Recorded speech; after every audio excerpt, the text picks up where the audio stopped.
नमस्कार दोस्तों, मैं योगेश कुमार एक बार फिर स्वागत करता हूँ अपने यूट्यूब चैनल पे। तो देखिए, आप सभी को पता है कि आपके एग्जाम में अब सिर्फ 1 वीक रह गया है। तो 1 वीक में ये तो पता है कि देखो सबने कितना अपना कोर्स अभी तक कंप्लीट कर लिया है। लेकिन आज मैं आपको ऐसे सब्जेक्ट बताने वाला हूँ, सिर्फ वो इम्पोर्टेंट सब्जेक्ट जिनको आप सिर्फ लास्ट डेज में पढ़ के अपने स्कोर को बूस्ट अप कर सकते हैं। ठीक है, तो हर सब्जेक्ट वाइज मैं आपको टॉपिक्स बताऊंगा। सिर्फ वही 2-3 टॉपिक आपको करने हैं जिसमें से मोस्ट प्रोबेबली सबसे ज्यादा क्वेश्चन जहां से डीएसएसबी हमेशा कंडक्ट करता है, तो वही टॉपिक मैं आज आपको बताने जा रहा हूं। आई विश कि आप ये वीडियो पूरा देखेंगे। ठीक है, क्योंकि देखिए, मैं खुद इस एग्जाम को दे चुका हूं। ठीक है, और एनालाइज भी कर चुका हूं पिछला एग्जाम भी। किस तरीके के क्वेश्चन अपने एग्जाम में पूछता है वही मैं आपके साथ शेयर करने जा रहा हूं। और देखिए दोस्तों, हमेशा देखिए, मैं ही नहीं, आप सभी को भी हमेशा लाइफ में देखो, अब जब मैंने पिछली वीडियो में भी आपके साथ ये बातें शेयर की थी कि देखिए, कोई भी नया काम करते हैं तो हमें उसमें प्रॉब्लम आती है। लेकिन वो नए काम के बारे में अगर हम पहले से उसके बारे में जान लेते हैं, अवेयर रहते हैं, तो उस काम को करने में हमें ज़्यादा उतनी प्रॉब्लम नहीं होती, बजाय एकदम एज ए बिगिनर करने के। तो इन्हीं सब बातों का ध्यान में रखते मैं आप सभी को जो मैंने चीज़ें फेस की हैं या जो मेरा एक्सपीरियंस रहा वही सब आपके साथ शेयर करता हूँ, ताकि जो भी मेरा वीडियो देख रहे हैं वो अपने एग्जाम को बहुत अच्छी तरीके से कंडक्ट किए कर पाए। क्योंकि बहुत सारे लोगों का सपना देखो सरकारी नौकरी होता है। ठीक है, तो सरकारी नौकरी ही जब उनका सपना है तो अपने ड्रीम को चेज वो करें और उसमें थोड़ा सा योगदान अगर मेरा रहे तो मुझे बहुत खुशी होगी। तो इसी वजह से देखिए, वीडियो को पूरा देखें। ऐसे टॉपिक की डिस्कशन करेंगे आज, और कुछ भी नहीं जो कि सिर्फ लास्ट डेज में भी आप पढ़ेंगे, यानी कि 6 से 7 दिन में भी अगर आप उन्होंने अच्छी तरीके से आपने कर लिए तो आपका स्कोर 25 से 30 नंबर आराम से बढ़ सकता है। ठीक है, तो चलिए बातें करते हैं बारी बारी कौन से सब्जेक्ट आपके लिए बेनिफिट है जो लास्ट आप वीक में पढ़ेंगे। तो चलो बातें करते हैं दोस्तों अब उन सब्जेक्ट के बारे में जो आपको लास्ट डेज में पढ़ने हैं। ठीक है, जो आपके स्कोर को बूस्ट अप करने में आपकी हेल्प करेंगे। तो दोस्तों पहले देखिए, मैं मैथ के बारे में बात करता हूँ। आपने मैथ का सिलेबस, मुझे नहीं पता है, हर स्टूडेंट ने अपनी अपनी अकॉर्डिंग हर सिलेबस को या तो 80%, 90% या 100% भी कंप्लीट कर रखा होगा। लेकिन मैं फिर भी वो टॉपिक आज आपको बता रहा हूँ, 4 से 5 टॉपिक जिनको लास्ट वीक में आपको जरूर से जरूर पढ़ना है, जो कम से कम 10 से 12 नंबर के तो आते ही आते हैं। ठीक है, तो आप नोट डाउन भी कर सकते हैं। ठीक है, मैथ के लिए मैं बात करता हूँ तो देखिए, पहला आपका जो सब्जेक्ट रहेगा मैथ के लिए, सॉरी पहला जो आपका टॉपिक रहेगा मैथ के लिए वो रहेगा परसेंटेज। परसेंटेज को बहुत अच्छी तरीके से करें, क्योंकि डीएसएसबी इसमें बहुत छोटे छोटे क्वेश्चन देता है और 4 से 5 क्वेश्चन हमेशा इसमें देखने को मिले हैं। तो परसेंटेज बहुत अच्छा टॉपिक रहता है, डीएसएसबी का फेवरेट टॉपिक ही समझे आप इसको, जिससे 3 से 4 या 4 से 5 क्वेश्चन हमेशा कंडक्ट किए जाते हैं। ठीक है, और ये टॉपिक भी इतना ज्यादा डिफिकल्ट नहीं रहता, तो आप इसको इस वीक में बहुत अच्छी तरीके से करें। सेकंड जो टॉपिक रहता है वो रहता है आपके फ्रैक्शन। फ्रैक्शन भी एक ऐसा टॉपिक है दोस्तों जिसमें डीएसएसबी 3 से 4 क्वेश्चन हमेशा कंडक्ट करता है। तो बहुत अच्छी तरीके से रीड करें इस वीक में जिन्होंने नहीं किया है, क्योंकि ये ज्यादा डिफिकल्ट सब्जेक्ट रहता नहीं है, सॉरी ज्यादा डिफिकल्ट टॉपिक रहता नहीं है। आप इसको इस वीक में भी अगर आपने नहीं पढ़ा है ठीक से, तो इस वीक में भी पढ़ के अच्छे अपना स्कोर को अच्छी तरीके से बूस्ट अप कर सकते हो। इसके अलावा देखिए, ट्रायंगल और रेक्टेंगल, हालांकि देखिए एडवांस मैथ है ना, डीएसएसबी में नहीं आता है, वाटर के लेवल की अगर मैं बात करता हूँ। ठीक है, तो उसमें लेकिन हमेशा ट्रायंगल और रेक्टेंगल से हमेशा क्वेश्चन कंडक्ट होते हैं हमेशा। तो 2 से 3 क्वेश्चन, उनके 2-3 ही फॉर्मूले होते हैं ट्रायंगल और रेक्टेंगल के। अच्छी तरीके से उन फॉर्मूलों को आप याद करके जाएं, ताकि जो भी क्वेश्चन इनसे बने वो आप अच्छी तरीके से सोल्व कर पाएं। और इसके अलावा बहुत ही सिंपल सा एक टॉपिक, बहुत ही सिंपल सा टॉपिक होता है दोस्तों, पाई चार्ट। ठीक है, पाई चार्ट का टॉपिक आप देख रहे हैं, स्क्रीन पे देख रहे हैं, आपको पाई चार्ट दिखाई दे रहा है। देखिए, इससे एक ही पाई चार्ट से 3 से 4 क्वेश्चन कंडक्ट होते हैं। ये पिछले प्रीवियस ईयर में भी हुए, उससे पिछली बार भी हुए हैं, तो चांसेस है कि इस बार भी होंगे। तो पाई चार्ट अगर आपने नहीं सीखा है अभी तक तो प्लीज लास्ट वीक में भी सीख सकते हैं। इसमें खाली परसेंटेज बेसिक क्वेश्चन होते हैं। ठीक है, तो आपका पाई चार्ट भी कवर हो जाएगा। और परसेंटेज तो देखो आपको वैसे ही पढ़ना है, तो पाई चार्ट और परसेंटेज दोनों को अगर आप मिला ले तो 6 से 7 क्वेश्चन आपके कंडक्ट हो सकते हैं। यानी कि अगर आप इन टॉपिक्स को ही कर लेते हैं तो मैथ में अच्छा स्कोर बूस्ट अप कर सकते हैं। तो लास्ट डेज में मैं आपको यही बताना चाहूंगा, इन टॉपिक को जरूर पढ़ के जाएं। ठीक है, इसके अलावा देखिए, मैं आपको एक चीज और बताना चाह रहा हूँ। पहले ही मैंने बहुत अपनी वीडियो में बताया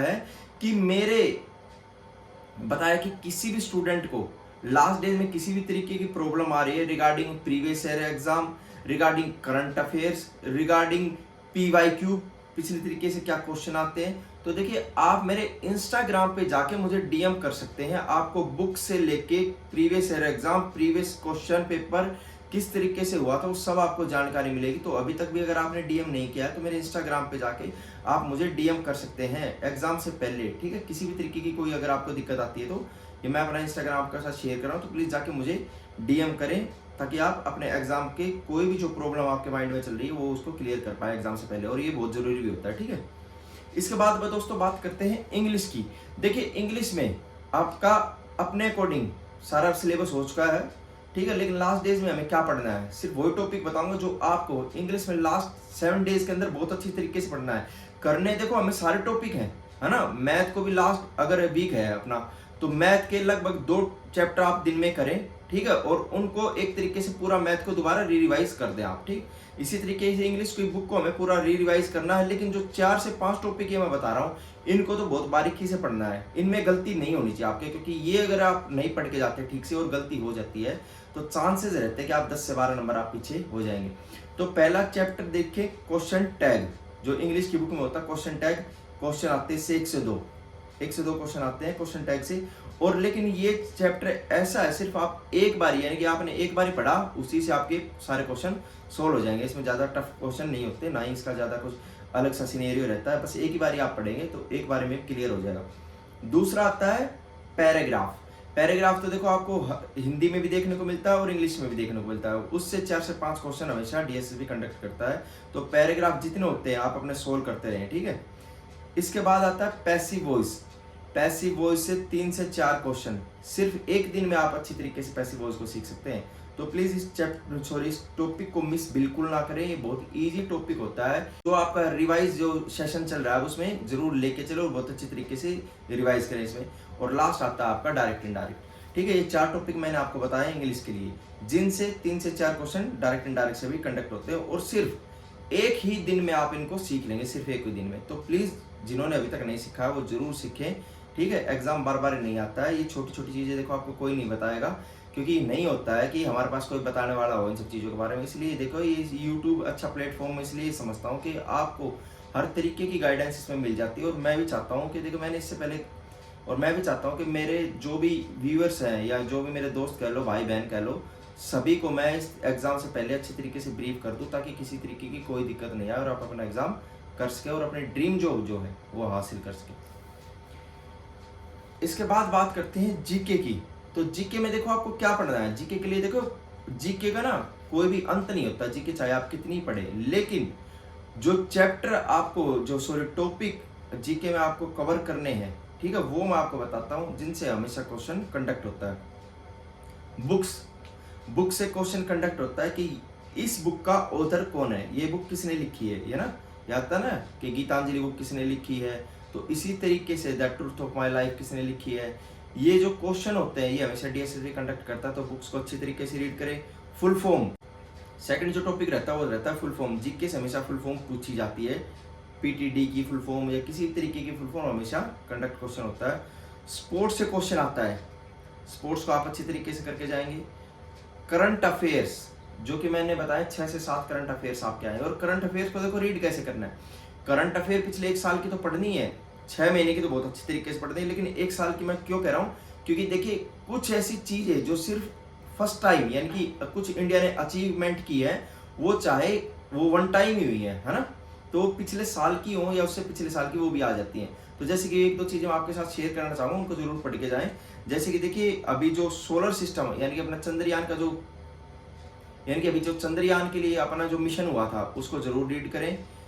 वर्ल्ड कप 2023 हुआ था, कहाँ पे हुआ था, किसने ऑर्गेनाइज किया था, कौन सेमीफाइनल में रहा था, कौन फाइनल में रहा था, ये 2-3 चीजें जो है मेजर हैं, इनको जरूर रीड करके जाए। 2-3 टॉपिक जो मैंने करंट अफेयर के लिए बताए ये आपको जरूर रीड करके जाने, ठीक है। कोई मीटिंग कोई हुई है, या फिर जैसे 26 जनवरी रिपब्लिक डे पे कौन चीफ गेस्ट रहा था, कौन से देश का था, ये सब चीजें मेजर रहती हैं, तो इनको एक बार जरूर देखें अपनी बारीकी से, ठीक है। अब बात करते हैं हिंदी के लिए। तो हिंदी में देखिए आपको क्या पढ़ना है। हिंदी के लिए वही चीज बताऊंगा जो आपने लास्ट 7 डेज में बहुत अच्छी तरीके से पढ़नी है। हिंदी को कवर तो करना, लेकिन लास्ट 7 डेज में फिर दोबारा बोल रहा हूँ, ये सारे टॉपिक मैंने वो बताए जो आपको बहुत अच्छी तरीके से रीड करने हैं। ऐसा नहीं कि सिर्फ इनको ही पढ़ के चले जाएं आप, ठीक है, लेकिन इनको बहुत अच्छी तरीके से पढ़ के जाना है। अदर चैप्टर को भी पढ़ के जाना है, लेकिन इनको बहुत अच्छी तरीके से कवर करके जाना है। तो हिंदी में देखिए उपसर्ग और प्रत्यय, सिर्फ आधे घंटे में आप सीख जाएंगे उपसर्ग और प्रत्यय। अगर आपने नहीं पढ़ा है तो जरूर पढ़ के जाएं। 3 से 4 नंबर हमेशा डीएसपी इससे क्वेश्चन करता है। संज्ञा और उसके भेद क्या होते हैं, संज्ञा और उसके भेद 3 से 4 क्वेश्चन हमेशा आते हैं, तो जरूर से जरूर पढ़ के जाएं, ठीक है। पर्यायवाची शब्द और विलोम शब्द, इनको लगभग लगभग मिला के 5 से 6 क्वेश्चन इसमें से कंडक्ट होते हैं। तो 10 से 12 नंबर का, यानी कि सिर्फ और सिर्फ इन 3-4 टॉपिक से ही आप हिंदी का अपना सिलेबस जो है वो कंप्लीट कर सकते हैं। तो हिंदी के लिए आपने अभी तक कोई बुक्स, हिंदी के लिए जो भी आपने बुक्स ले रखी है उससे तैयारी करें, ठीक है। जो भी आपने नोट्स बनाए उनको दोबारा देखें, और ये 4 टॉपिक मैंने बताए हैं इनको जरूर से जरूर कवर करके जाएं, ठीक है।